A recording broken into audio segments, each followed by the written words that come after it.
Hi, I'm Nick Rummel with Caterpillar Preventive Maintenance.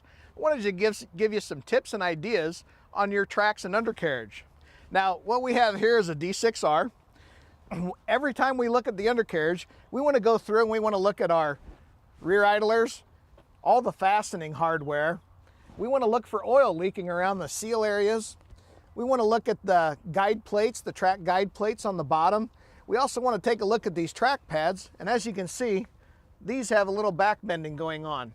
That means that this track pad has actually been striking this rear guard. Now, what can cause that is running on a side slope, running over rock, possibly some loose material, but it's just something that we really need to watch, because the last thing we want to do is get into this big metal structure here, have to cut that off and re-weld on a new one. As we move forward, we always want to look at the frame itself for any cracks, especially around the push arm area.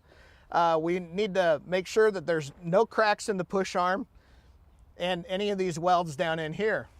Moving up a little bit, we'll look at the sprocket segments.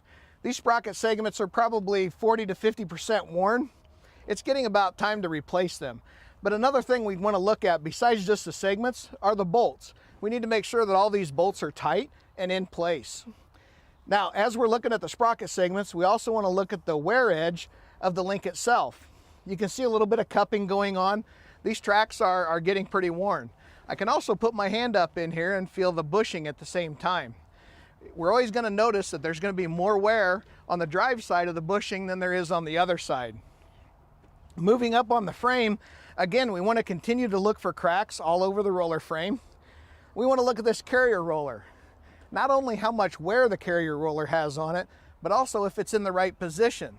This particular carrier roller, I can feel, is slightly out of position. It's actually moved out this way a little too far. We want to make sure that that carrier roller is centered so our track is always running straight to get the most life out of this undercarriage. Now, while we're here, we're going to look right down here at all the rollers along the bottom of the frame.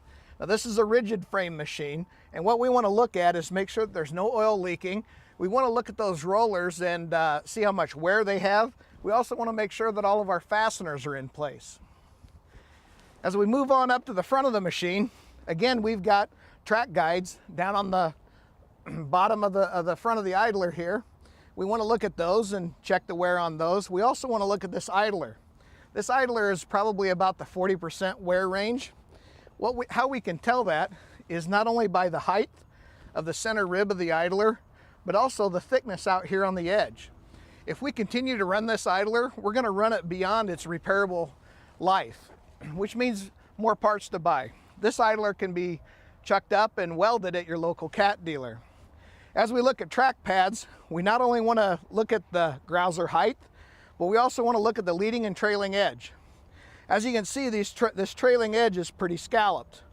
Now, if we were running in rock, we can actually start to wedge rock inside this scalloped trailing edge. And what that can do is either bend a pad or break the pad. And it also creates a little unnecessary stress on our undercarriage. You know, one final tip is you can go ahead and run this machine for about an hour or so.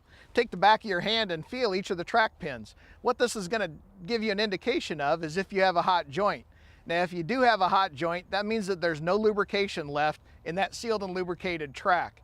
Now, even though each joint is an individual, it's also a good indication of how much wear this track really has on it, and it definitely needs attention right then. For more information, please contact your local cat dealer.